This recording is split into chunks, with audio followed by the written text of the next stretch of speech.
Greetings, one of you comic book readers out there. My comic Frontline here, and welcome everybody to my comic review. In this review, I'll be reviewing a comic from DC Comics, physically, and it's the continuation of the 6-issue miniseries of Injustice vs. Master of the Universe, issue number 2.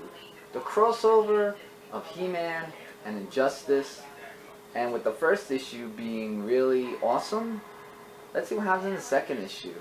So it starts off in Avion, where Captain Hawk is looking over the city and everything, but she finds a disturbance where Avion is under siege, where Darkseid's team is basically attacking. And then it continues on where Batman talks about the Black Oracle, which is located in the Metropolis crater. And what he says about is that Satana's spells are the only thing protecting us from its eyes. And it's also the staging ground for Wonder Woman's Suicide Squad. For those of you who know what it is, it looks like this. And here's some artwork, by the way. Artwork is drawn really amazing, I must say. And with that, you have He-Man, who is learning about the Earth and stuff like that, with like a reporter, so to say.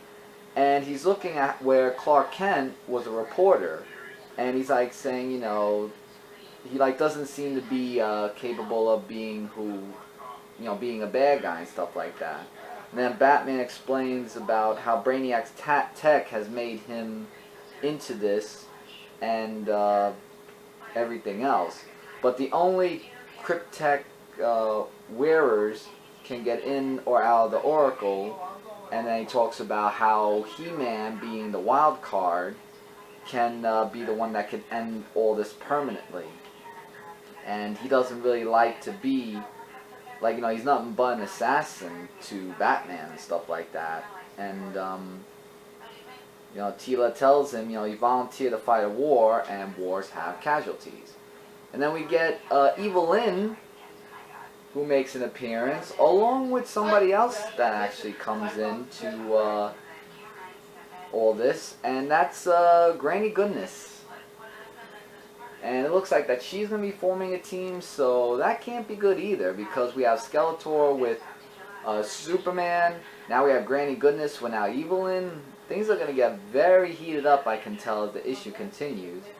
And then we have He-Man and Orko, who are looking over the grounds, and they find that Superman S symbol, where they say this woman who is, who they say that's a door crime of that, and in comes in Bane, who fights off against He-Man. Now, as you saw from the picture, Bane's like a really, almost big as like the Incredible Hulk, so to say. And as he tries to attack He-Man, Oracle has a way of how it messes with Bane's crypt tech, and basically his magic works better. And then Copperhead makes an appearance to try to attack him, and with all that of what's happening, well, He-Man actually won the battle. And you know, he actually broke their spell of some type, because He-Man was saying your will was overtaken by Superman, his regime, and basically, you must leave behind the Krotep army, or they can continue the battle and stuff like that. And what they do is leave the armor behind. So something gives an idea of what He-Man might do and stuff. And then he talks with this woman that was trying to kill herself, Regina Taylor, and she's like saying, you know, this world is cold and cruel and everything, and she wanted to kill herself because of that. And then He-Man cheers her up like saying, you know, your people have great strength inside, you are unique, valuable, and basically saying you should survive to see what I'm going to do to this world, making it better. So we have Cyborg and Man-at-Arms that are trying to find some stuff as well in this part of the story.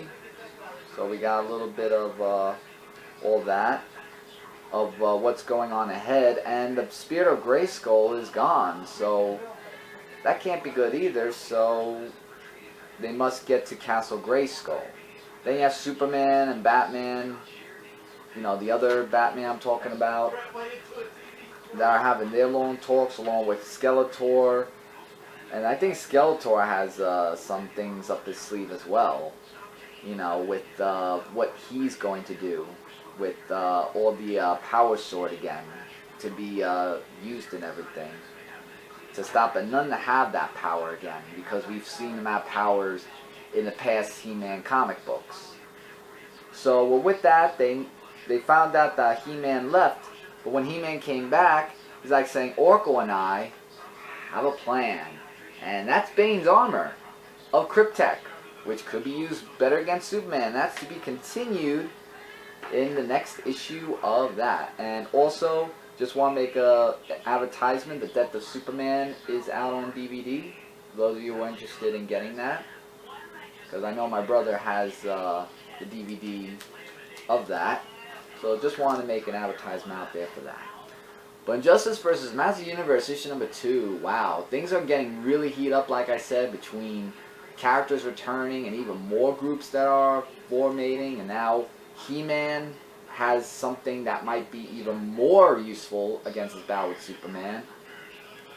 I gotta say, rating I give for this issue is between a 4 to 4.5 out of 5. The artwork is great, and the story's really picking up for a second issue, I must say.